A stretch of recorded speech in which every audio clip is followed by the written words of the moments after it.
त्यामुळे दोन व्यक्ती इन्व्हॉल्व आहेत. आपण दोन व्यक्ती गृहीत करूया. एक आहे ए आणि दुसरा आहे बी.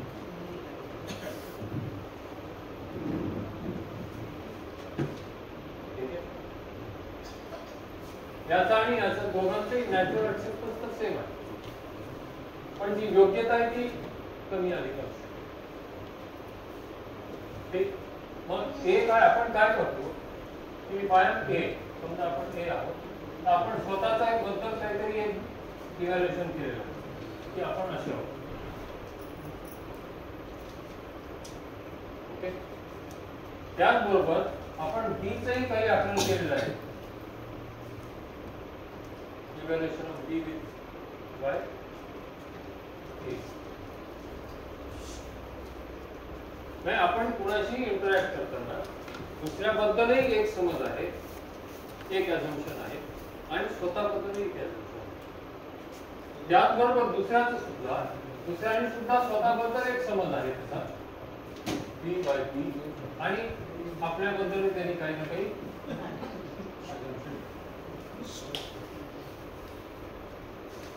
ठीक. म्हणजे प्रत्येक दोन व्यक्तीच्या संबंधामध्ये चार प्रकारचं इव्हॅल्युएशन होतं.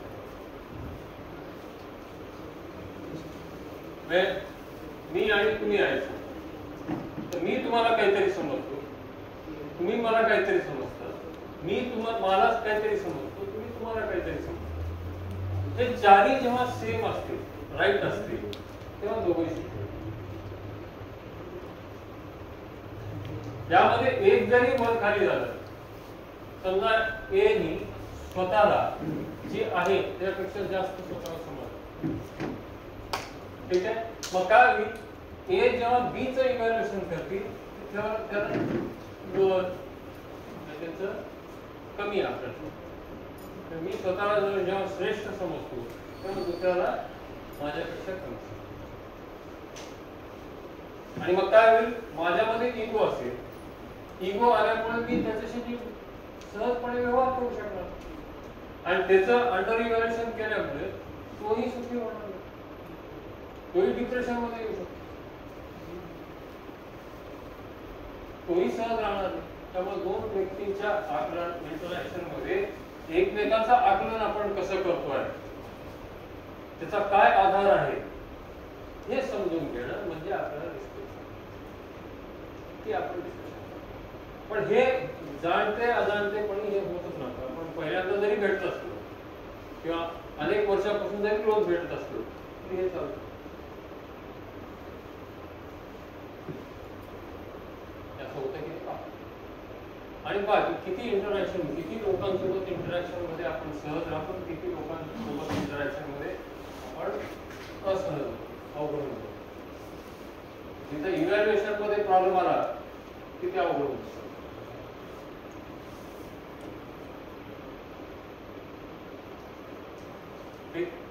आणि हे इव्हॅल्युएशन कधी व्यवस्थित करता येईल, ट्रस्ट असेल, ट्रस्ट लक्षात आलं तर इव्हॅल्युएशन करता येईल. हे आता मी रिपीट करत नाही, I hope you all know this. लक्षात आलं. तर ह्या 9 फिलिंग्स आहेत ज्या नॅचरली ऍक्सेप्टेबल. कुठलाही भाव जेव्हा मला दुःखी करतोय, परेशान करतोय, तो यामधल्या एक किंवा एकपेक्षा जास्त फिलिंगच्या ऍक्शन्समुळे होतो. अँगर असेल, इरिटेशन असेल, that is lack of trust. Depression असेल, इगो असेल, that is lack of respect. Opposition असेल, जेलसी असेल, that is lack of affection. Okay. ह्या सर्व फिलिंग्स आपल्याला समजून घ्यायच्या आहेत आणि ह्या समजल्यानंतर ह्या आपल्यामध्ये स्थापित करायच्या. कारण ह्या फिलिंग्स दुसऱ्यावर दाखवण्यासाठी नाहीये. They are not the feelings to express. ह्या फिलिंग्स आधी स्वतःमध्ये याव्या लागतील. माझ्यामध्ये जर ह्या फिलिंग्स असल्या तर ते माझ्या व्यवहारामध्ये दिसून येईल.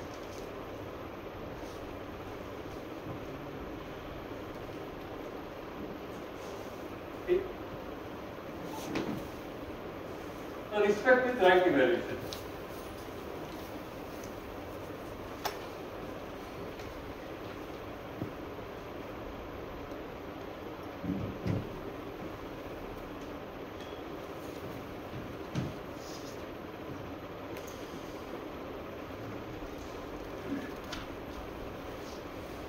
आपण हिंदीमध्ये सम्मान, रिस्पेक्ट म्हणजे सम्मान, सम आणि सम्यक महत्व, ठीक आकलन करतात. तर आपण माणूस म्हणून जे आपण डिस्कशन सुरू केलं आहे, जे आपण एक्सप्लोर करतो आहोत, माणूस केवळ बॉडी नाही, बॉडी मधून जे काही एक्सप्रेस होतं त्याच्या बिहेवियर अँड वर्क मध्ये, ते त्याच्या सेल्फ मध्ये जे चाललं आहे त्याचं एक्सप्रेशन. आणि सेल्फ मध्ये जे ऍक्टिव्हिटी आहे, डिझायर, थॉट, एक्सपेक्टेशन, यामध्ये 3 सोर्सेस आहेत, प्री कंडिशनिंग, सेन्सेशन आणि नॅचरल एक्सेप्टन्स. परंतु जगण्यामध्ये प्रत्येक व्यक्तीमध्ये हे प्री कंडिशनिंग आणि सेन्सेशनचा भाग बऱ्याच प्रमाणात असल्यामुळे त्यांच्या व्यवहारामध्ये, कार्यामध्ये ते प्री कंडिशनिंग आणि संवेदना दिसतात. हा छोटासा भाग हा नॅचरल एक्सेप्टन्स. त्यामुळे ऍक्च्युअल व्यवहारामध्ये आपल्याला दिसून येते की तो ऐकतच नाही, 5 वर्ष झाले, 10 वर्ष झाले मी सांगतो, ते काय लक्षात येत नाही त्याला. का तर प्री कंडिशनिंग आहे, ती जोपर्यंत संपत नाही तोपर्यंत तो नॅचरल एक्सेप्टन्स राहू शकत नाही. As long as it is guided by pre conditioning. आपण त्याची प्री कंडिशनिंग कमी करण्यासाठी, त्याचं नॅचरल एक्सेप्टन्स, अंडरस्टँडिंग वाढवण्यासाठी आपण त्याच्या मदतीला तयार राहू. त्याची जेव्हा तयारी होईल, तेव्हा तयार होईल, तेव्हा ऐकेल. जबरदस्ती तुम्हाला कोणी शिकवू शकता का? त्याला तरी आपण कसं शिकवू? तुम्हीच आपल्याला वाटत असतं आपण सब कुठे करते असं होतं.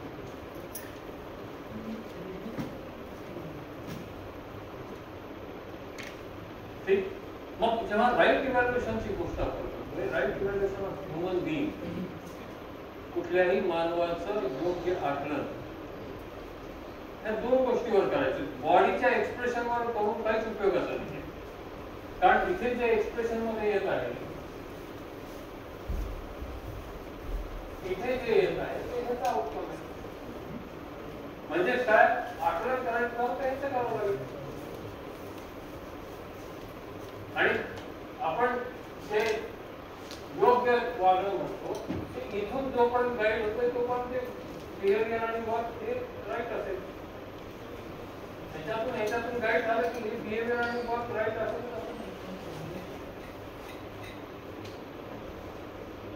त्यामुळे केवळ ह्याच्याकडे बघून इव्हॅल्युएशन करणं एखाद्या व्यक्तीचं की तो असाच आहे, इथे आपण राईट इव्हॅल्युएशन करू.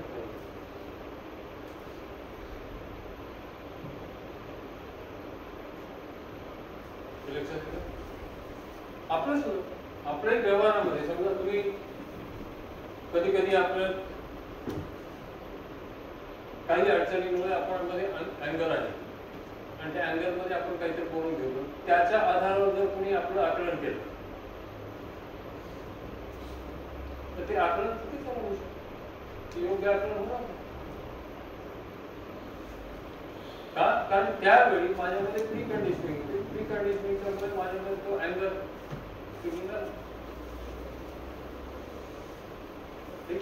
Right evaluation is of intention and computer. Intention तर सेम आहे सगळ्यांमध्ये, हे लक्षात यायला लागलं. आता प्रत्येकाचं इंटेन्शन हे नॅचरल एक्सेप्टन्स हे सारखंच आहे. हे ज्या दिवशी आपल्याला दिसायला लागेल, हे ज्या दिवशी आपल्याला स्पष्ट होईल, तेव्हा कुठल्याही व्यक्ती हा माझ्यासारखा दिसायला आणि मग वर्कशॉप घेणे खूप सोपं. कारण माहिती आहे नॅचरल एक्सेप्टन्स, मला जे नॅचरली एक्सेप्टेबल तेच तुम्हाला. मग तुमचे प्रश्न किती जरी आले तर त्याला उत्तर देणे सोपं आहे, कारण मला फक्त तुमचं लक्ष दे त्या नॅचरल एक्सेप्टन्स कडे आणायचं. तुम्ही जेव्हा पाहता की अरे हो हे असंच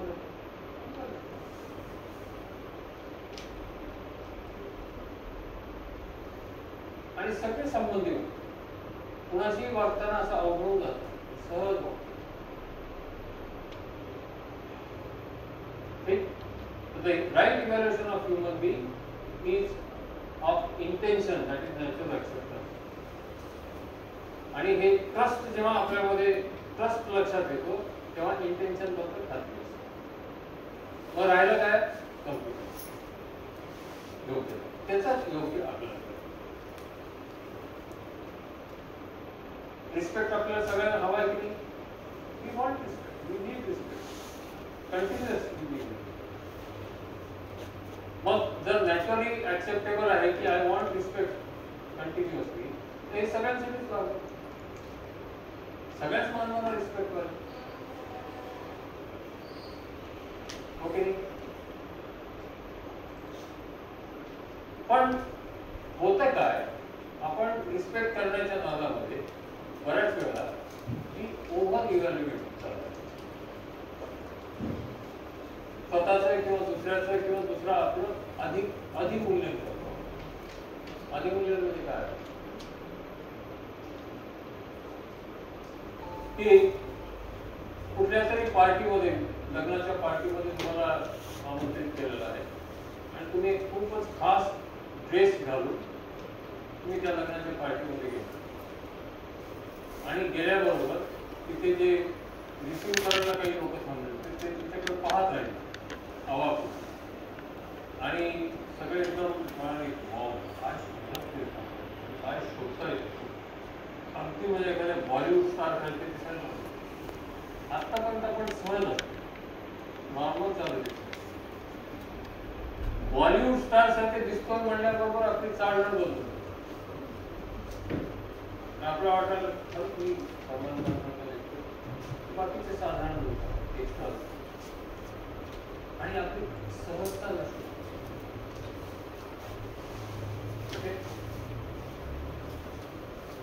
काय व्हायला लागलं तिथे आपलं ओव्हर इव्हॅल्युएशन केलं जातं. तर लहान मुलं एखादी बक्षीस मिळालं त्याला किंवा एखाद्या वर्गामध्ये पहिला नंबर आला, आई वडील जाम खुश होऊन जाते. तुझ्यासारखं मूलच या जगात काही करू शकतो, काही करू शकतो म्हणजे सांगतो. माणसाचं मूल आहे ते माणूस म्हणून जे काय करू शकेल ते करू शकेल, पण काही करू शकतो हे योग्य आपल्याला झालं का? ठीक आहे. त्याचबरोबर कधी कधी अंडर इव्हॅल्युएशन, त्याच मुलाला समजा दुसऱ्या वर्षी तो एखादा विषय राहिला किंवा त्याचा रँक नाही आला, आपल्याला राग येतो. राग आले की आपण म्हणतो काही करू शकत नाही.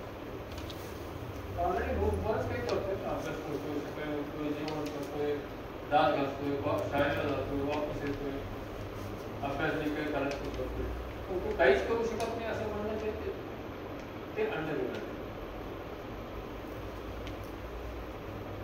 त्याचबरोबर कधी कधी अदरवाईज इव्हॅल्युएशन करतो. तर आपण माणूस म्हणूनही गेलो गाढवायचं. ज्यावेळी आपण आकलन एखाद्या मानवाचं किंवा आपलं स्वतःचं माणूस म्हणून करू शकत नाही, त्याचे चालू पाहिजे. आणि हे अजून खूप होत.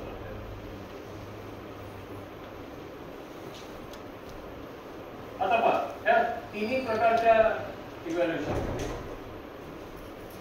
समजा कोणी विद्यार्थी तुमच्याकडे आला आणि तुम्हाला म्हणाला सर तुमच्यासारखा टीचर ह्या जगामध्ये कोणी नाही. ठीक आहे. या कॅम्पसमध्ये तुम्ही काही करू शकता, या जगामध्ये तुम्ही काही करू शकता, असं पुन्हा पुन्हा जर तो म्हणायला लागला तर तुम्ही कम्फर्टेबल होत जाल का अनकम्फर्टेबल होत जाईल?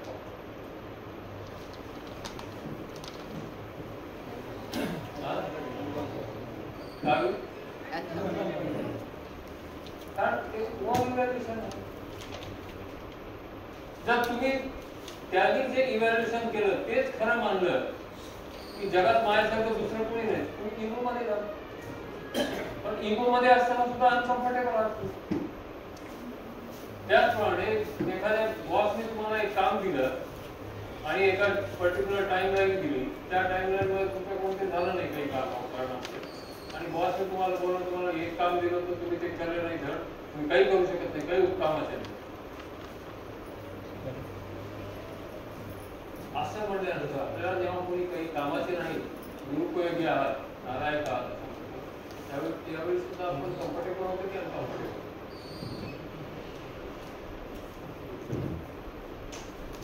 आणि कधी जर आपल्याला गाढव म्हणून सुद्धा संबोधलं तुम्ही तरी अनकम्फर्टेबल. म्हणजे हे दुसऱ्यांनी आपल्यावर केलं, over evaluation, under evaluation, otherwise, किंवा आपण स्वतःच केलं तरी होऊ शकतं. आपण स्वतःला ओव्हर इव्हॅल्युएशन केलं तर आपण इगो मध्ये जातो, अंडर इव्हॅल्युएशन केलं तर डिप्रेशन मध्ये. बऱ्याच वेळा होतो आपण महाराष्ट्रीयन माणसं मराठी मीडियम म्हणून जर शिकलेले असते तर एकदम इंग्लिश वातावरणामध्ये गेलं, ते फाडफाड इंग्लिश बोलणार असते तर आपण स्वतःला कमी लेखलं, डिप्रेस होऊन जातो. तर हे स्वतः जरी अंडर ओव्हर अदरवाईज इव्हॅल्युएशन केलं किंवा दुसऱ्यांनी आपलं केलं किंवा आपण दुसऱ्याचं केलं तर हे इव्हॅल्युएशनमुळे डिस्कम्फर्ट फील होते. ओके, आणि हे जे डिस्कम्फर्ट आहे ते नॅचरली ऍक्सेप्टेबल नाही. Do we want to be in discomfort? No, because it is not naturally acceptable.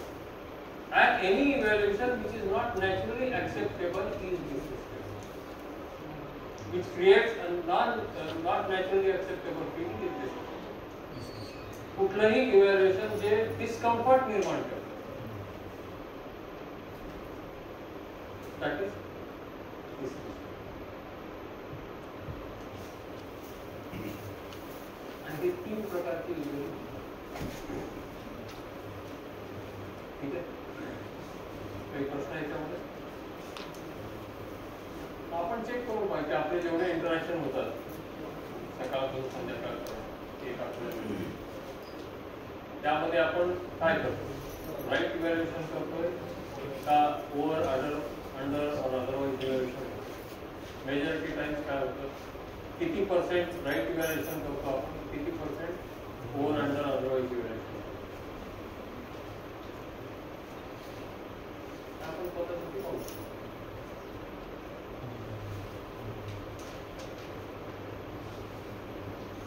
तर ह्याचं काय होतं, ओव्हर अंडर अदरवाईज इव्हॅल्युएशनने काय परिणाम काय होतो ते जसं मी तुम्हाला सांगितलं. तुम्हाला कुठेतरी पार्टीमध्ये बोललो, तुम्हाला कोणीतरी बॉलिवूड स्टार म्हटलं की तुम्ही स्वतःला विशेष समजायला.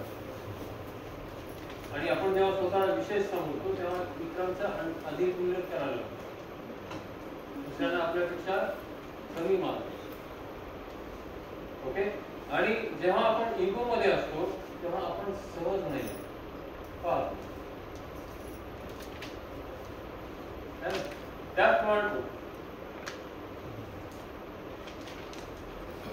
त्याचप्रमाणे जेव्हा अंडर इव्हॅल्युएशन होतं, कुणी आपलं अंडर इव्हॅल्युएशन केलं असतं, आपणच आपलं अंडर इव्हॅल्युएशन केलं असेल किंवा आपण दुसऱ्याचं अंडर इव्हॅल्युएशन, तर त्यामध्ये सुद्धा आपण डिप्रेस होतो. म्हणजे आपण ते कपडे घालून मध्ये आलो, आपण अशा ठिकाणी थांबतोय सगळ्यांनी आपल्याला बघावं, सगळ्यांना वाटावं की अरे बॉलिवूड स्टार सारखे दिसतात, आणि कुठेतरी अजून म्हणावं की ग्रेट. आणि मग एक काका येतात, म्हणतात अरे काय कुठे नाही, लग्नामध्ये असे ड्रेस घालतात, कळतं की नाही, 10 वर्षात बघ काय दिसायला. असं म्हणल्यानंतर जे युद्ध होतं ते मग काय करतो, आधी मी सगळ्यांना दिसावं अशा जागी उभा राहतो, आता कोणाला दिसून अशा जागा, कारण नाव आय एम डिप्रेस. विचार करा का घातलं,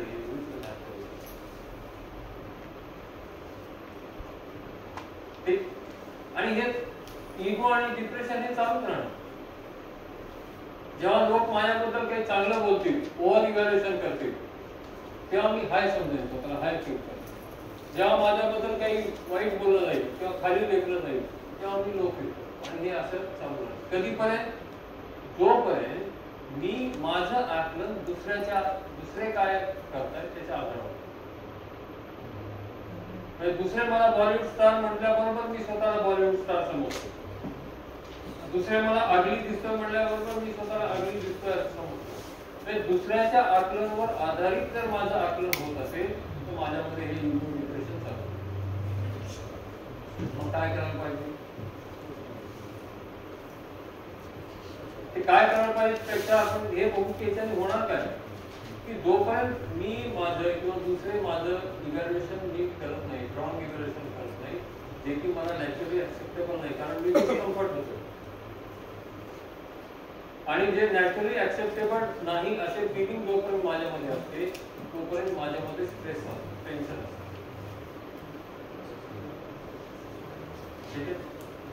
ते कंटिन्युअस झालं तर पुढे फ्रस्ट्रेशन, डिप्रेशन आणि सुसाईड पण.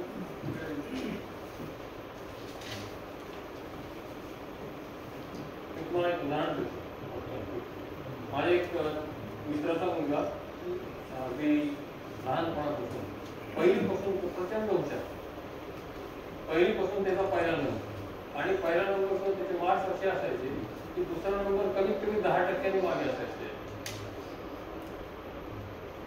पहिली, दुसरी, तिसरी, चौथी, मग प्रत्येक वेळी त्याचे चांगले मार्क पडले की ते शाळेमध्ये त्याला टीचर त्याच्या पॅरेंट्सला बोलवून सगळ्या पॅरेंट्स समोर त्याचे सत्कार वगैरे व्हायचा. त्यामुळे पॅरेंट्स खूप खुश व्हायचे आणि पॅरेंट्स म्हणायला सुरू केले की ह्यांच्यासारखा मुलगाच नाही, हा काही करू शकतो बा, याच्यासारखा मुलगा पूर्ण शाळेत नाही. दुसरा मुलगा तो 10% मागे त्याच्यामुळे हुशारच नाही.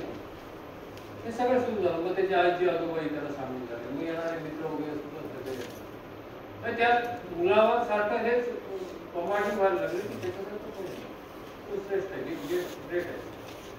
आणि तो अकॅडमिकली तसंच परफॉर्म करत राहिला. 10वीला असताना त्यांनी एक क्विज कॉम्पिटिशन जी की एक्सक्लुझिव्हली इंजिनिअरिंगच्या विद्यार्थ्यांसाठी ती सुद्धा जिंकली. 10वीला MBA स्कॉलरशिप मिळाली, 12वी सुद्धा स्कॉलरशिप मिळाली, आणि 12वीच्या मार्कावर तो IIT मुंबईला ड्युअल डिग्री केली ते मेकॅनिकल, आणि तिथेही चांगला परफॉर्मन्स असल्यामुळे पुन्हा IIM अहमदाबादला लागला मॅनेजमेंट, तिथे PhD होते. आता इथपर्यंतचा प्रवास त्याचा अकॅडमिकली एक्सलंट होता, काहीच प्रॉब्लेम नव्हता. पुन्हा त्याच्यानंतर तो जेव्हा जॉब त्यांनी सिलेक्ट झाला,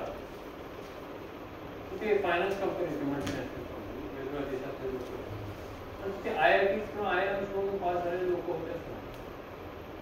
आता हा तिथे त्या भाव सोबत त्या इव्हॅल्युएशन सोबत गेला की I am from IIT, I am something special. पण तिथे जे बाकीचे कलिग होते त्याला इतर कलिग्सना जसं वाटतं तसंच वागायचं. त्याला हे वाटायचं की मी स्पेशल आहे, पण हे मला स्पेशल ट्रीटमेंट देत नाही. आणि स्टार्टेड गेटिंग इनटू डिप्रेशन. आणि 3-3.5 महिन्यामध्ये त्याने तो जॉब रिझाईन केला आणि तो घरी परतला. आणि 4 वर्ष तो घरी. पहिले 1.5-2 वर्ष तो स्वतःला एका खोलीत कोंडून घ्यायचा. रात्री कधीतरी उठायचा, कधीतरी खायचा, कोणाशी बोलायचं नाही, कोणाला भेटायचं. खूप डिप्रेशन. आणि 1.5-2 वर्षानंतर हळूहळू तो बाहेर यायला लागला, थोडासा सोशल व्हायला लागला, आणि मग काही प्रयत्न करून काउन्सिलिंग वगैरे करून आता गेल्या 2-3 वर्षामध्ये तो बाहेर पडला.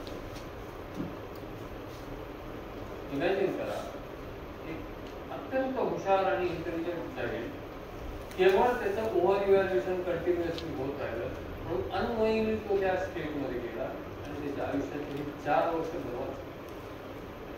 आणि ह्या 4 वर्षांमध्ये त्याने जी गती घेतली असते त्याच्या काय म्हणतात करिअरनी, ती गती सुद्धा त्यामुळे मग सोल्युशन काय आहे की आपल्या मुलांना किंवा आपल्या विद्यार्थ्यांना जेव्हा आपण ओव्हर अंडर इव्हॅल्युएशन सांगतो त्यांना सेल्फ इव्हॅल्युएशन जे आहे, राईट इव्हॅल्युएशन, हे स्वतःच करायला. नाही दुसरा कोणी जरी बॉलिवूड स्टार म्हणत असला तर त्याला माहित पाहिजे की नाही तसं काही नाही, ठीक आहे वाटतं I am what I am, I am. Self reference पाहिजे की मला मी काय आहे मला. मग तेच उदाहरण आपण पुढे कंटिन्यू करू की तुम्हाला आधी बॉलिवूड स्टार म्हणलं, पुन्हा अगली दिसतं म्हणलं, पण तुझा ह्याच ठिकाणी मला हे माहित असेल की हे कपडे मी का सिलेक्ट केले. तर समर आहे, इथे घाम येऊ शकतो, 2-3 तास स्वतःला कम्फर्टेबल ठेवायला असेल तर असे कपडे हवेत की जे घाम शोषून घेतील. ठीक आहे, हे बघू हा कपडा कसा आहे तो बघून घ्या. माझ्या बॉडीला कम्फर्टेबल ठेवणे मला आणि ते त्या आधारावर मी जर हे कपडे घालण्याचा निर्णय घेतला असेल तर कुणी मला बॉलिवूड स्टार म्हणलं किंवा कुणी मला चांगलं दिसत नाही म्हणलं तरी मला त्याच्यामध्ये काय I know Y I have selected. So if I am able to do my right evaluation, I will be self-confident. मला दुसऱ्यांनी काय म्हणतात ह्याच्याबद्दल ह्याच्याने मी अनकम्फर्टेबल होणार, डिस्कम्फर्टेबल होणार.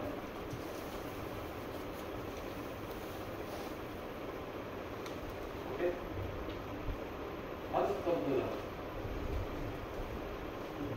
Yes, anything you like to speak? लक्षात येते?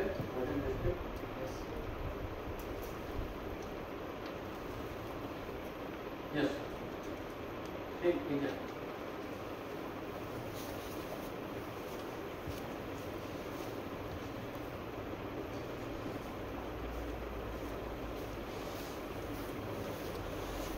तेच म्हणजे राईट इव्हॅल्युएशन एकतर तुमचं आपल्याला ओव्हर इव्हॅल्युएट करू अंडर इव्हॅल्युएशन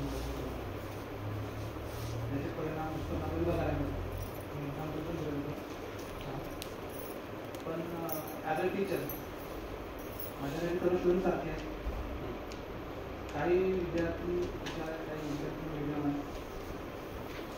मला तर सर्वांची प्रगती बघायची आहे. तर मी असं तर होणार नाही की काही जणांना मोटिवेट करेल, काही जणांना करणार नाही. त्यांना मी सांगतो की बाबा ठीक आहे तू करू शकणार आणि पण तू करू शकतो तसं आहे. आपल्याला ते माहिती आहे की कोण कसं आहे कारण आपण इव्हॅल्युएशन करतो आहे. त्याचप्रकारे समजा गणपतीच्या म्हणजे जॉब प्रोफेशनमध्ये आपण बघितलो तो बॉस हा म्हणजे ते मोटिवेट करतो. अंकल सांगू शकतो की यू आर पर्सन तू जायचो तू करू शकतो. आणि जे आपण जे प्रयत्न आपण करू त्याची प्रोडक्टिव्हिटी इन्क्रीज करण्याची प्रोडक्टिव्हिटी स्टुडंट म्हणा किंवा समजा एखाद्या एम्प्लॉईची प्रोडक्टिव्हिटी इन्क्रीज करण्याची. तर मग इथं हा जो कॉन्सेप्ट आहे राईट इव्हॅल्युएशन हा रॉंग आहे की कसं आहे मोटिवेशन आणि ओव्हर इव्हॅल्युएशन हा खूप डिफरंट आहे. मोटिवेशनसाठी तुम्ही जर एखाद्याला म्हणले की तुम्ही जगातले एक नंबर आहात दॅट इज नॉट मोटिवेशन. काय होतं आपण नवीन लग्न झालं ना की नवऱ्याला वाटतं माझी बायको जगातली सर्वात सुंदर बायको आहे, बायकोला वाटतं माझा नवरा जगातला सर्वात प्रेम करणारा नवरा. 10 वर्षानंतर एकमेकांचं तोंड नाही पाहत. काय होतं हे ओव्हर इव्हॅल्युएट करतो आपण कुठल्याही संबंधामध्ये. जेव्हा ओव्हर इव्हॅल्युएट करतो ना तेव्हा अपेक्षा वाढतात. वाटतं सकाळी एक प्रश्न होता असा आपण अपेक्षा करतो संबंधामध्ये. अपेक्षा जर ओव्हर इव्हॅल्युएशनच्या आधारावर असेल तर आपण ऑलरेडी त्यांचा जे योग्यता आहे त्याच्यापेक्षा जास्त आपण आकलन केलं. त्या आकलनाच्या आधारावर आपण अपेक्षा करतो ती कुठे नाही होत.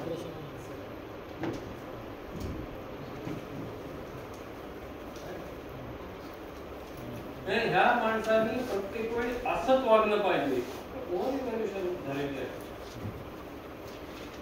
नाही होऊ शकणार. योग्यता कमी आहे कधी कधी नाही होऊ शकणार. तुम्ही तशी अपेक्षा केली तर तुम्ही दुःखी व्हा कारण ती फुलफिल होणार नाही. ठीक. सर इन दोनों में सेफ्टी के लिए क्या किया है? ईगो और डिप्रेशन से बचने के लिए यही होता है ना राइट इवैल्यूएशन करने. राइट इवैल्यूएशन जल्दी होता नहीं है. वही तो सीखना पड़ेगा. देखिए या तो आप राइट इवैल्यूएशन अपना कर पाए जिससे हम ये पता लगे कि हमारी योग्यता क्या है. ठीक है, हम क्या प्रयास कर रहे हैं, कितनी हमारी योग्यता है आपको स्पष्ट हो. ठीक. अगर वो नहीं होता हो तो क्या होगा कि हम दूसरे जो हमारा जिस तरह से आकलन कर रहे हैं उसी को हम अपना आकलन समझ रहे हैं. तो हम कभी ईगो में जाएंगे कभी डिप्रेशन में जाएंगे. वो तो हो ही रहा है. तो नया क्या कर इसकी सेफ्टी के लिए और इसमें कुछ बताएगा? वही तो बता रहे सेफ्टी के लिए ही तो राइट इवैल्यूएशन करना सीखना जरूरी है. और ये कर सकते हैं. हमारी योग्यता कितनी है इसका आकलन तो कर ही सकते हैं. ये कोई रॉकेट साइंस थोड़ी ना है. हम कितना जिम्मेदारी से जी पाते हैं. हमारी कंप्यूटर्स हम कितना नेचुरल एक्सेप्टेंस के सहारे जी पा रहे हैं. कितना प्रमाण हमारा दिन भर में दुखी होने का है, कितना प्रमाण हम दूसरों पे अपना सुख दुख निर्भर कर रहे हैं, ये बात तो देख ही सकते हैं। अपने ऊपर पढ़ना शुरू करो, नोट करना शुरू करो। एक बात बताता हूँ आपको, ये जब एक्सरसाइज शुरू हो गया मॉर्निंग सेशन का, तो शुरुआत में मैं नोट करना शुरू किया कि कब कब मेरा भाव बिगड़ता है, इरिटेशन, एंगर, ये कब आता है। तो मैंने देखा कि कुछ एक ठराविक ऐसे प्रसंग आए कि जागरूक बिगड़, और वो था जब भी हम लोग, मैं मिसेस को लेकर उसको ड्रॉप करने के लिए और अपने कॉलेज को जाने के लिए निकलते थे, उस समय या तो उसकी वजह से या मेरी वजह से कहीं ना कहीं देर हो जाती, और देर होती है तो मुझे उसे ऑफिस में छोड़ के फिर कॉलेज जाना पड़ता, तो मुझे पंच टाइम में लेट हो जाता। तो वहां से शुरू होता था, और फिर वो एंगर और एक दूसरे को इरिटेशन हो करके पूरा ट्रैवल उसको छोड़ने, उसको ड्रॉप करने तक वही चलता रहता और रिएक्शन होते रहते। वहां से फिर जब नोट करना शुरू किया तो मुझे ध्यान है कि हाँ, ये प्रसंग है जहाँ पर मैं इरिटेट हो रहा हूँ, मेरा भाव गड़बड़ हो रहा। तो फिर धीरे धीरे जब काम करना शुरू किया तो ये प्रसंग आने से पहले ही वो अलर्ट हो जाता था, अरे अभी हो सकता है। फिर भाव गड़बड़ तो होता था, लेकिन मैं एक्सप्रेस करने से उसको रोक देता था, अपने आप में गड़बड़। लेकिन जब मैं एक्सप्रेस करना मैं कम कर दिया या बंद कर दिया, तो ये देखता था कि वो जो 10-15 मिनट तक चलता था वो 2-3 मिनट में खत्म था। और धीरे धीरे जब और काम करना शुरू किया तो एक दिन समझ में आया कि चाहे वो पूरे 15 मिनट तक भी अगर बोलती रही है तो भी मेरे ऊपर मेरे भाव गड़बड़ नहीं होते।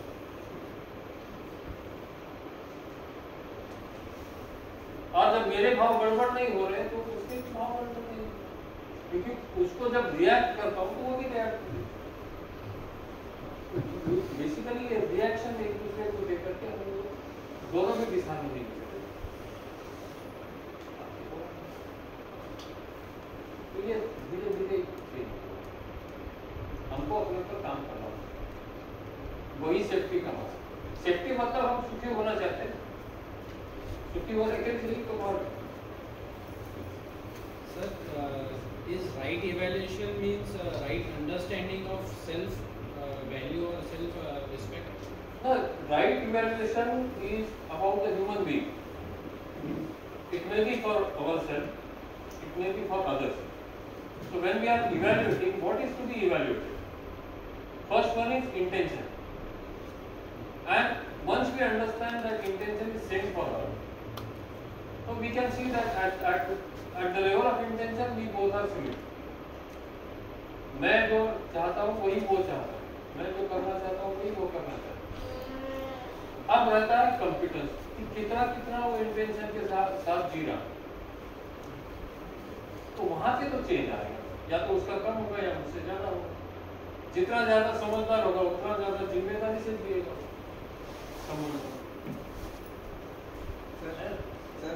से अंडर इवैल्यूएशन और ओवर इवैल्यूएशन जो है, इसका क्रेडिट किसी थर्ड को दे दिया है तो उससे सेफ्टी हो सकती है क्या?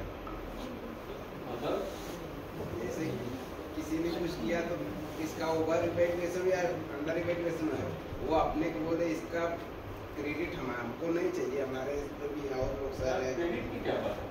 नहीं, वो बोले आपने अच्छा किया तो हमने नहीं किया, हमको अच्छा करवाया गया ऐसा, तो हम बच सकते हैं कि नहीं उससे? देखिए, हम ये बात कर रहे हैं कि हम अपनी स्थिति को देखेंगे, ठीक है? जब दूसरा आकर के आपको बोल रहा है कि आप किसी काम के नहीं हो, ठीक है? आप अगर ये कहेंगे कि दूसरे ने मुझसे कहा था कि ऐसा करो, आपका भाव देखिए सर। जब वो कहेगा कि आप किसी काम के नहीं हो, तो आपका भाव ठीक रहेगा कि क्या गड़बड़ हो जाएगा? गड़बड़ होगा ना, वही तो उससे तो बचना है, उससे बचने के लिए तो वो अपने को हमसे कोई मतलब नहीं, हमको उन्होंने डाउन किया तो ऐसे बोल दिया, या अच्छा बोले तो ऐसे बोल दिया। तो वही तो कह रहा हूँ कि राइट इवैल्यूएशन जब अपना कर पाते हैं तो चाहे दूसरा कुछ भी बोले, हमें फर्क नहीं पड़ता, हमारा भाव गड़बड़ नहीं होगा। यही तो बचने की बात कह रहा हूँ, ठीक है? हाँ in the case of student हम लोग राइट इवैल्यूएशन कैसे कर सकते हैं? और या तो हम जॉब पे जा रहे हैं, इट में भी पॉसिबल कि वहाँ पे कुछ सिचुएशन आ हो कि आई एम सेल्फ कॉन्फिडेंट, लेकिन वो टाइम पे मेरा इवैल्यूएशन राइट नहीं हुआ, या मैं एग्जाम देने जा रही because of some certain conditions I am unable to give my 100%, तो वहाँ पे वो इवैल्यूएशन राइट कैसा रहेगा, रॉन्ग कैसा? अगर रॉन्ग रहा तो मैं मे बी डिप्रेशन में चले जाऊँ। देखिए, पहली बात कि हम अपना इवैल्यूएशन राइटली करने के लिए हमारी योग्यता उतनी बनी है कि नहीं है, ये देखना। जब तक हमारी योग्यता पूरी तरह से बन नहीं जाती है, जब तक हम पूरी तरह से राइट अंडरस्टैंडिंग के साथ नहीं जी पाते हैं, तब तक हम अपना भी और दूसरों का भी राइट इवैल्यूएशन नहीं कर पाएंगे। ये तो हमको काम करने के लिए है ना, स्कोप है ये। तो इवैल्यूएशन में गड़बड़ तो हो सकता है, लेकिन कम से कम हम इस समझ को बढ़ाते बढ़ाते हम कम से कम इस जिम्मेदारी के साथ तो जी पाएंगे। और जब हमको दिखेगा कि दूसरे की कॉम्पिटेंस कम है, इवैल्यूएशन क्या करना है, या तो उसकी कम है या मुझसे ज्यादा।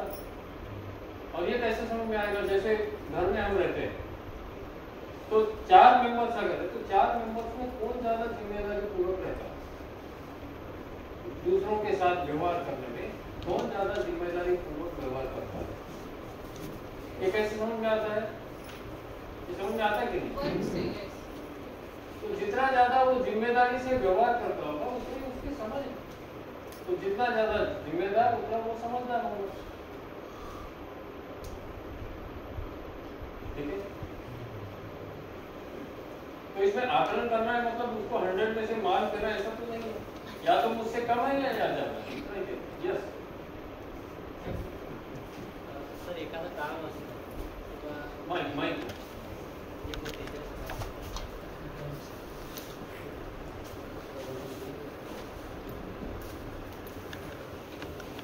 एखादं काम असतं की एखादा व्यक्ती काम करतो, पूर्ण प्रकारे करतो, आणि नंतर काय होतं की त्याचं क्रेडिट दुसरा व्यक्ती घेतो, काम केलेलं दुसऱ्याने असतं. मग ज्याने केलेलं असतं तो थोडासा नर्वस होत असतो, डिप्रेशन मध्ये जात असतो. तर यामधून त्या व्यक्तीने कसं बाहेर पडावं?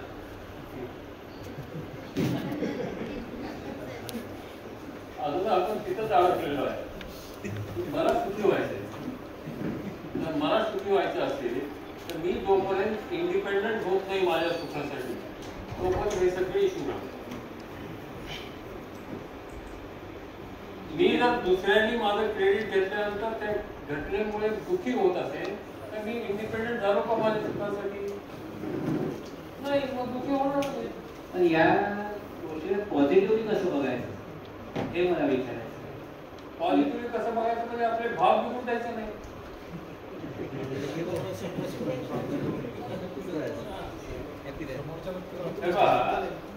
बाहेर घडणारी घटना ही आपल्या हातात नाही, कारण त्यामध्ये अनेक घटक आहेत. ते सर्व घटक आपण ठरवल्याप्रमाणे नाही चालत. ठीक आहे, आणि मग ते नाही चालणार, ते चालावे म्हणून अपेक्षा ठेवून माझं सुख आणि दुःख त्याशी जर जोडलं मी तर दुःखी होणार नाही. कारण ते माझ्या इच्छेप्रमाणे नाही वाढणार, माझ्या अपेक्षेप्रमाणे नाही होणार आहे बाहेर प्रत्येक गोष्ट. आता एक साधं गोष्ट आहे, आम्ही इथून सकाळी औरंगाबादून निघालो आणि 4 तासामध्ये मलकापूरला पोहोचलो. ठीक आहे, पण वाटेमध्ये ह्या 4 तासाच्या प्रवासामध्ये काही घडू शकतं ना. बाहेर काय घडेल हे निश्चित नाही, की माझ्या अपेक्षेप्रमाणे एखाद्या वेळी त्याला वेळ लागेल किंवा एखाद्या वेळी लवकरही पोहोचेल. पण ह्या सगळ्या होण्यामध्ये माझं सुख आणि दुःख जर ह्याच्यामध्ये मी निगडीत ठेवलं की 4 तासात पोहोचलो तर सुखी, जास्त वेळ लागला तर दुःखी, मग ते दोन्ही सुख आणि दुःख होणारच. माझं सुख हे कम्प्लिटली जोपर्यंत इंडिपेंडंट होत नाही, माझ्या सुखासाठी मी जोपर्यंत इंडिपेंडंट होत नाही, ते याच्यामध्ये काय की ज्यावेळी मी माझं इव्हॅल्युएशन राईटली करू शकतो, की दुसरा क्रेडिट घेऊ शकतो किंवा नाही घेऊ शकत. ठीक आहे, हे जेव्हा मला स्पष्ट असतं, त्यांनी घेतलं तरी ठीक आहे, मला माहिती मी काय कॉन्ट्रीब्यूट करतो, याच्यासाठी केलं त्याला माहिती असतं.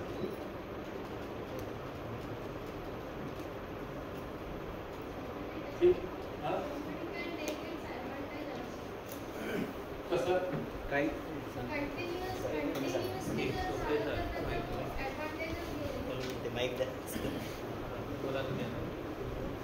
जोपर्यंत दुसरा माझ्यासारखा आहे, दुसऱ्याबद्दल संबंध दिसत नाही, तोपर्यंत हे विरोधाचे भाव येत राहणार. ही शंका, हे विरोध, हे दुसरा असा करेल, ही शंकाच आहे ना. हे काय येत आहे? कारण I am not insured with the value of trust. आज समजा मी इथे वर्कशॉप घेऊन गेलो, उद्या कोणीतरी बातमी दिली आणि त्याच्यामध्ये माझं नाव होतं, काय म्हणतं मी तर घेतलं ना वर्कशॉप, माझं contribution I am happy with that. I wanted to take the content to you, I did that. तर त्या पेपरमध्ये नाव आलं तरच मला तो आनंद मिळाला पाहिजे.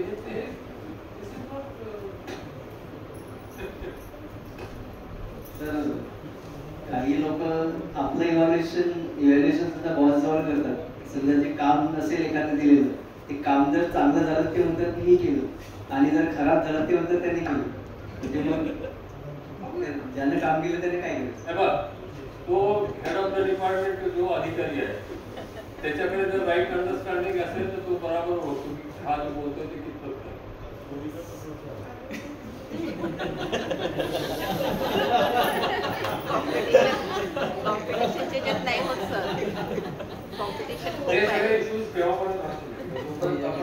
काम सुरू करत नाही आणि त्याचा आपल्याला अनुभव यायला लागत नाही, तोपर्यंत ते सगळे प्रश्न राहतात. कारण आपण अजूनही त्या विचारामध्येच आहोत, त्या प्रोसेस मध्ये नाही आहोत. ते सेल्फ एक्सप्रेशनचा जो प्रोसेस आहे त्या प्रोसेस मध्ये जेव्हा आपण उतरू आणि आपल्यावर काम सुरू करू तेव्हा हे एक एक स्पष्ट व्हायला लागतं. आता आपण काय जे ऐकतोय ना ते आपल्या विचारांमध्ये आहे आणि त्यामुळे आपल्याला या शंका निर्माण होते.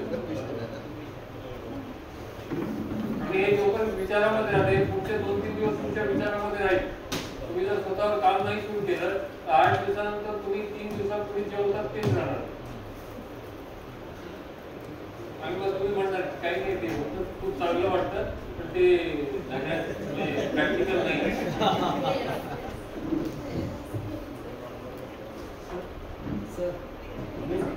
सकाळी एक आता चोराचं एक्झाम्पल दिलं होतं. चोरी करतोय is due to lack of his confidence. मग त्याचं राईटली इव्हॅल्युएट आपण केलं की ठीक आहे, त्याचं इंटेन्शन ओके असेल, but due to lack of confidence he is ठीक.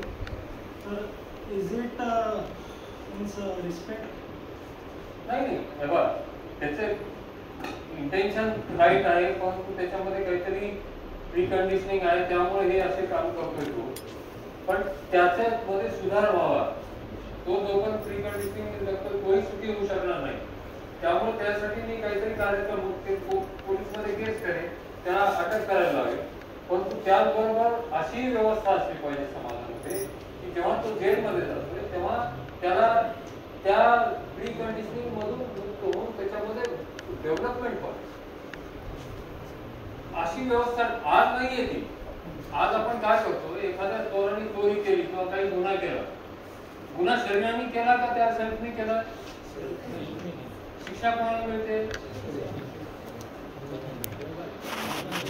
पण तू शिक्षा दिल्यानंतर त्याला 10 वर्ष तुम्ही अडकून ठेवलं तर त्याच्यात त्यांनी सुधार व्हावा, त्याच्यामध्ये त्याची डेव्हलपमेंट व्हावी, त्यासाठी काय प्रोग्राम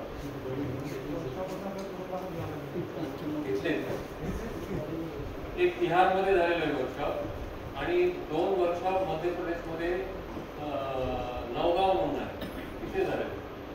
आणि तिथे एक पहिलं वर्कशॉप 21 दिवसात झालं.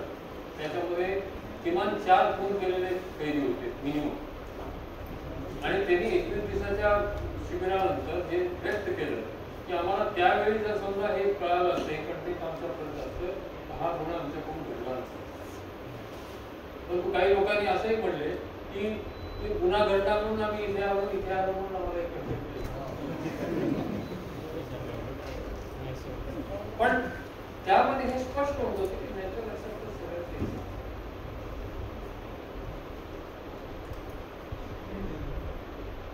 कारण गुन्हा करताना इसम जो आहे तो गुन्हा करताना सुद्धा स्वस्थ राहत, सुखी राहत नाही, नॉट कम्फर्टेबल.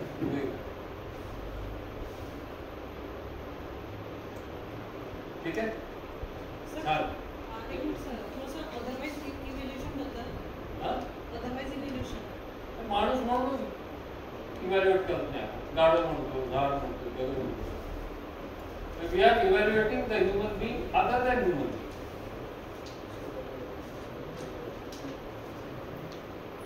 ठीक आहे. सर कधी कधी काय होते, आपल्याला माहिती आहे की आपण जे वागत आहे, बोलत आहे किंवा ज्या अगदी काही आपल्या ॲक्टिव्हिटीज आहे त्या बरोबर आहे.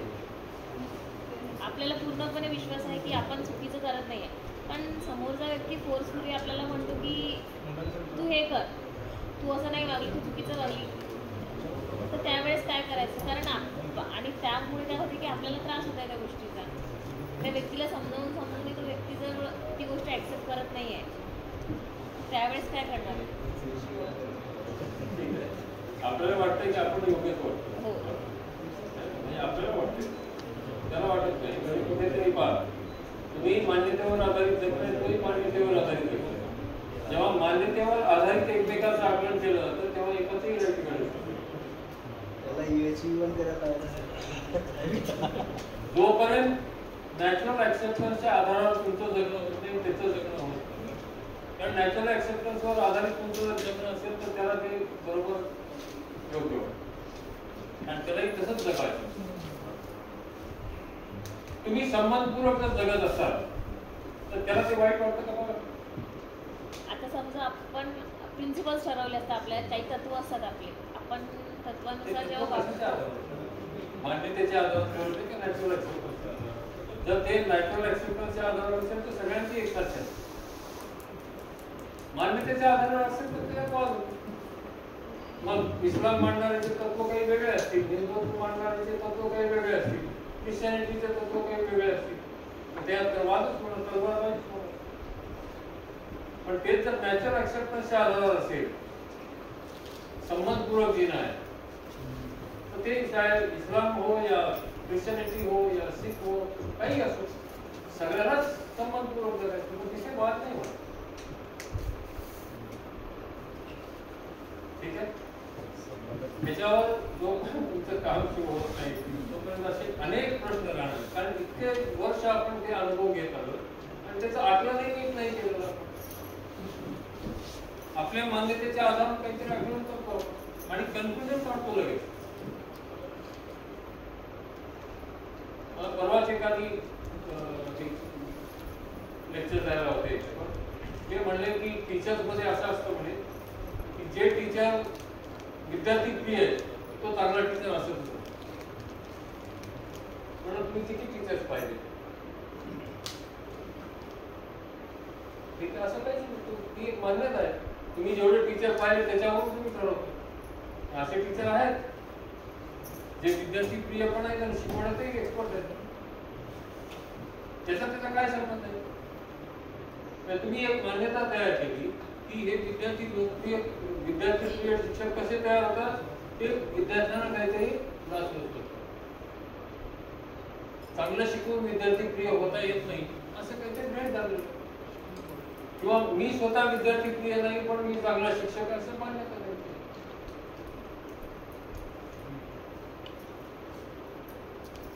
अशा मान्यता आपणच आणि मी सर्टिफाईड आहे. ठीक आहे, मी अजून एक सेशन पूर्ण आहे. मला माहिती ह्या सेशन मध्ये प्रश्न खूप येतात. काल पाहाल आज पाहाल आणि उद्या पहा. आणि काल सकाळी आल्याबरोबर पहिल्या सेशन मध्ये तुम्हाला म्हणत होते की तुम्ही किती सहज आहेत ते पाहतात आणि आता पहा. त्यावेळी जितके सहज होता त्याच्यापेक्षा तितकेच पटीने जास्त सहज. काल विचारा म्हणावं लागत होतं.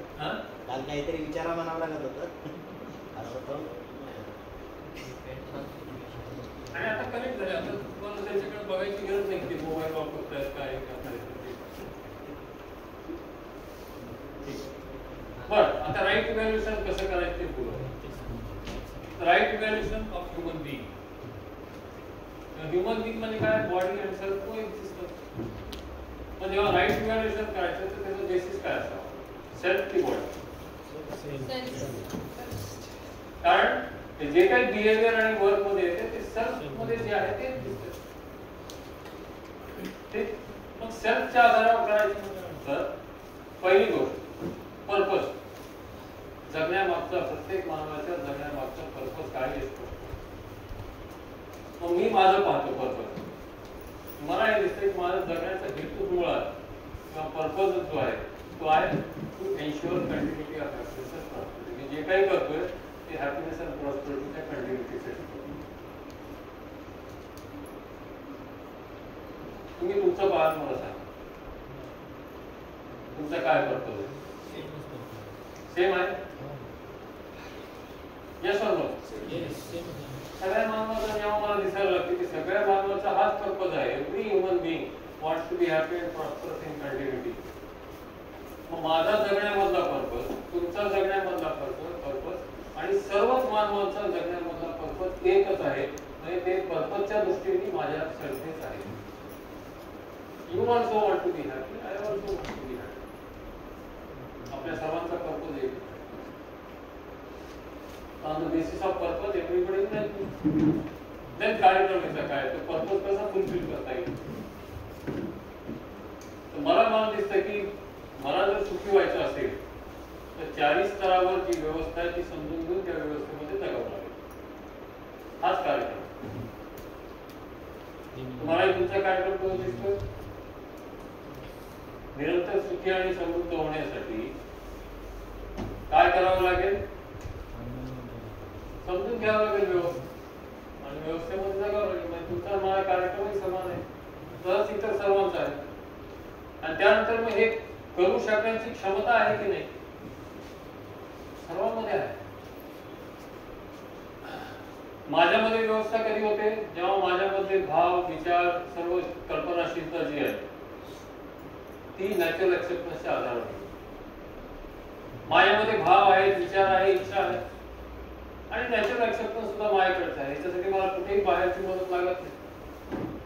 मी माझ्या इमॅजिनेशनला रेफर करून नॅचरल ऍक्सेप्टन्सला रेफर करून त्या नॅचरल ऍक्सेप्टन्सच्या लाईन मध्ये आणू शकतो.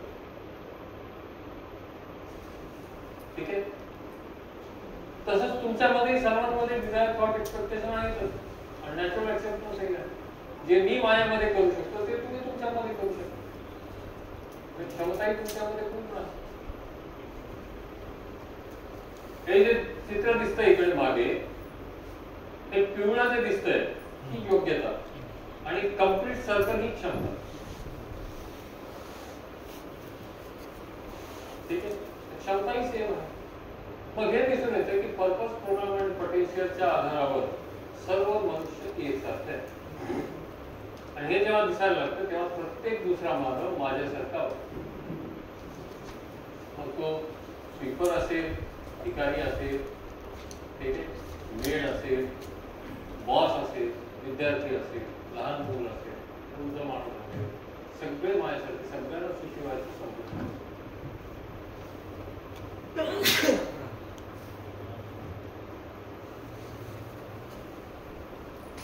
ते सेल्फच्या लेवलवर तर आपण सर्व सारखे आहे.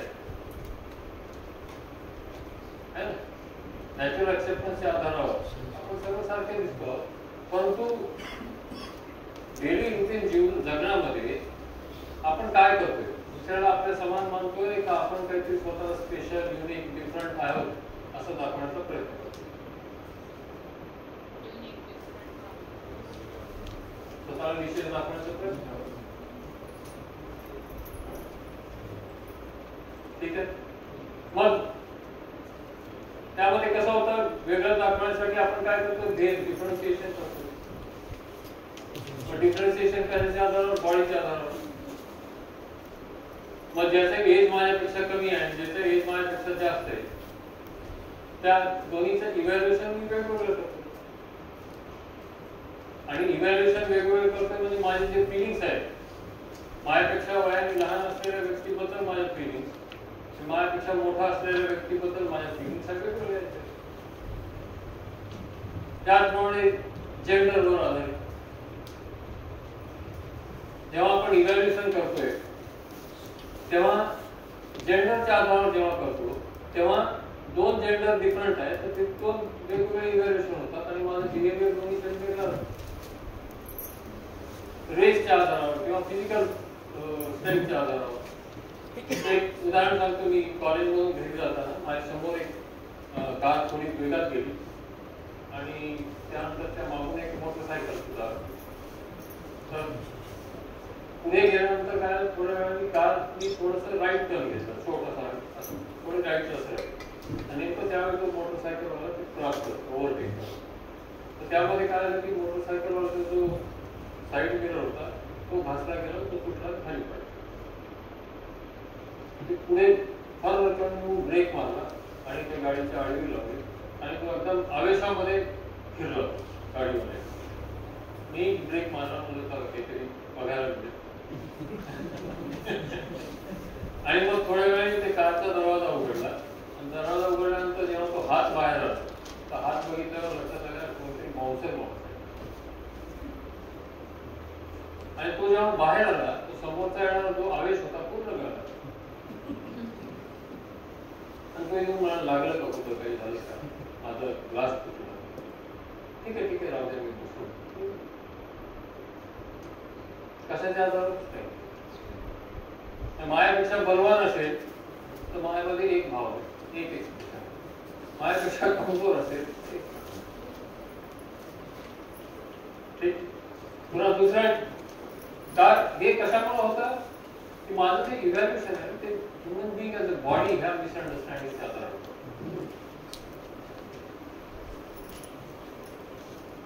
पुन्हा भेद सुविधेच्या आधारावर. ज्याच्याकडे वेल्थ जास्त आहे, पैसा जास्त आहे किंवा मोठं पद आहे त्याला आपण विशेष भाव म्हणजे वेगळा भाव देतो. मायामध्ये वेगळा भाव म्हणजे मायापेक्षा कमी पदावर आहे किंवा मायापेक्षा कमी धन ज्यांच्याकडे वेल्थ आहे त्यांच्याशी वेगळे फिरून आणि त्यांचं इव्हॅल्युएशन वेगळं, त्यांचं डिफरन्शिएट करतो म्हणजे गोष्टी. ठीक. कारण काय इथे कशाच्या आधारावर करतो आपण हे गृहीत करतोय की सुविधा ते सुख, त्यांच्याकडे सुविधा जास्त आहे ते सुखी आहे. सुविधेचा सुखाशी काही संबंध नाही.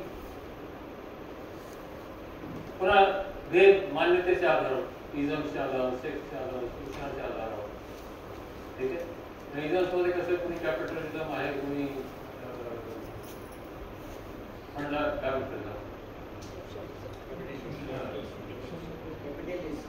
कॅपिटलिझम, अजून बाकीचे इझम काय हे सोशलिझम, ह्या सर्व इझमच्या आधारावर किंवा जैनिझम, बुद्धिझम, सिखिझम ह्याच्यावर आधारावर किंवा वेगवेगळ्या संप्रदायाच्या आधारावर किंवा मी इंजिनियर आहे तर मला डॉक्टरचं एक वेगळं इव्हॅल्युएशन, इंजिनिअरिंग बद्दल वेगळं इव्हॅल्युएशन, असे भेद माझ्याकडे निर्माण. त्या भेद कशाच्या आधारावर की माझं आकलन जे आहे दोन्हीसाठी सारखं. कारण मी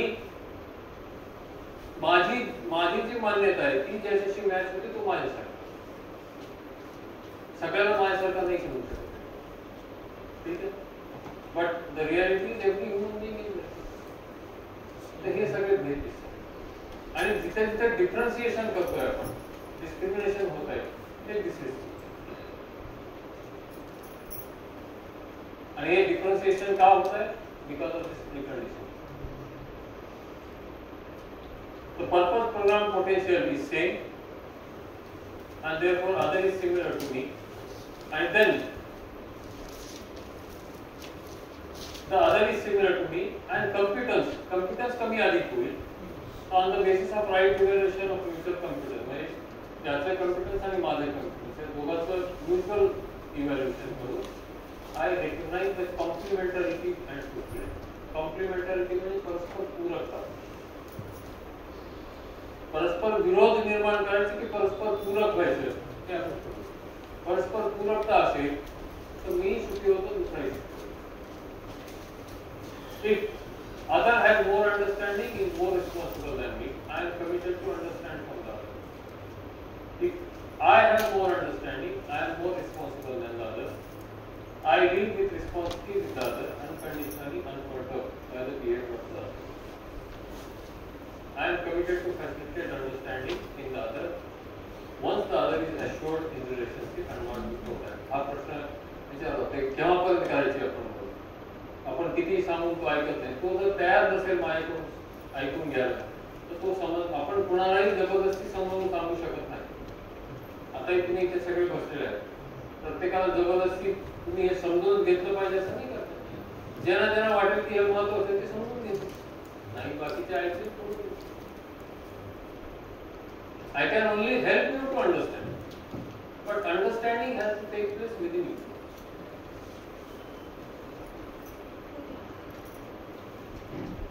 ठीक है? Other is similar to me, we are complementary to each other. दुसरा माझ्यासारखा आहे आणि आम्ही परस्पर पूरक आहोत. हे जेव्हा येईल तेव्हा ते कम्प्लीट कंटेंट आहे.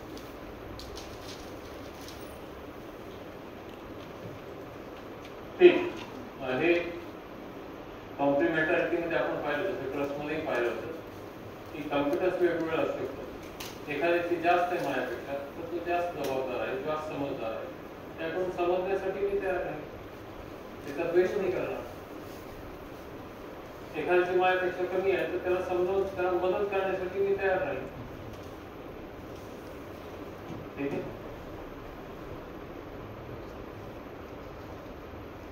हे दोन फिलिंग्स एकदा माझ्यामध्ये स्थिर झाले, ट्रस्ट आणि रिस्पेक्ट. कारण हे प्रत्येकासाठी आहे. Trust and respect is for every human being.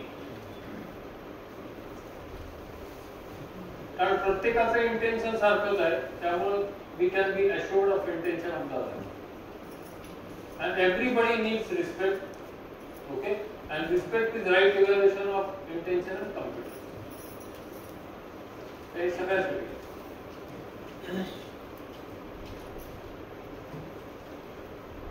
To take away from respect, all the specific characters of levels of body, physical facility, belief, etc. can be used to express the complementarity. For example, a person with greater physical strength can do the heavy work. घरात जे मजबूत लोक असतील, strong लोक असतील, ते जे heavy work लागतं तिथे ते काम करतात. A person at higher post can take responsibility of harmony of larger order for the development of more people. प्राचार्य सरांनी केलं तिथे. त्यांनी स्वतःनी जरी ते वर्कशॉप नसेल केलं तरी त्यांनी ही जबाबदारी घेतली की माझ्या कॉलेजमधल्या प्रत्येक व्यक्तीला हे कंटेन केलं पाहिजे, त्याचं जगणं सुखद झालं.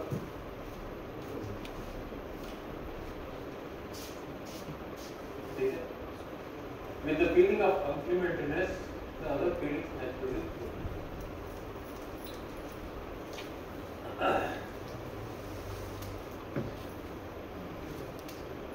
तर डिफरन्सिएशन मध्ये काय होतं की आपण कम्प्युटरच समजतो, मी वेगळा तू वेगळा. तर कॉम्प्लिमेंटरी मध्ये दुसरा माझ्यासारखा आहे, त्याला गेलं असेल तर मी मदत करेन, मला गेलं असेल तर त्याची मदत. ठीक आहे?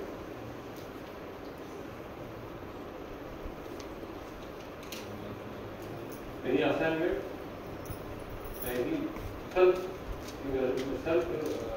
exploration.